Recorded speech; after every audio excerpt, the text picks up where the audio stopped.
Hello guys, welcome back to my channel. This is PC ప్రౌండ్ and ఈ రోజు మన రైడ్ లంబసింగి. నైట్ 11కి స్టార్ట్ అయ్యాం నేను వంశీ. అండ్ అక్కడికి వెళ్ళిన తర్వాత టెంట్ సెట్ చేసుకున్నాము. క్యాంప్ ఫైర్ సెట్ చేసుకున్న తర్వాత మేము తెచ్చుకున్న కబాబ్స్ని హీటప్ చేసుకుని నైట్ అంతా కూడా కాసేపు చిల్ అయ్యాం ఎర్లీ మార్నింగ్ వరకు. అండ్ ఎర్లీ మార్నింగ్ బైక్స్ వేసుకొని డైరెక్ట్గా వ్యూ పాయింట్ వరకు వెళ్ళిపోయాం. ఇంతకుముందు బైక్స్ వ్యూ పాయింట్ వరకు అలో చేసేవారు కాదు, only jeeps or by walk వెళ్ళాలి. బట్ ఈసారి అయితే అలో చేశారు. అండ్ వ్యూ పాయింట్ అయితే చూసాము, వండర్ఫుల్ వ్యూ. అండ్ మీరు కూడా ఈ వింటర్లో ఖచ్చితంగా ట్రై చేయండి Vanjangi or Lambasingi. And view చూసిన తర్వాత అక్కడ మ్యాగీ అమ్ముతున్నారు, ప్లేట్ 100.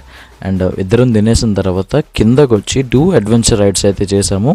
ఒకటి జిప్ లైనర్ అండ్ ఇంకొకటి వచ్చేసి బోటింగ్ అనమాట. ఆ రెండింటి గురించి నెక్స్ట్ షాట్లో చెప్పుకుందాం. రైడ్ అయితే ఫుల్గా ఎంజాయ్ చేసాం guys. Please like, share, subscribe and comment.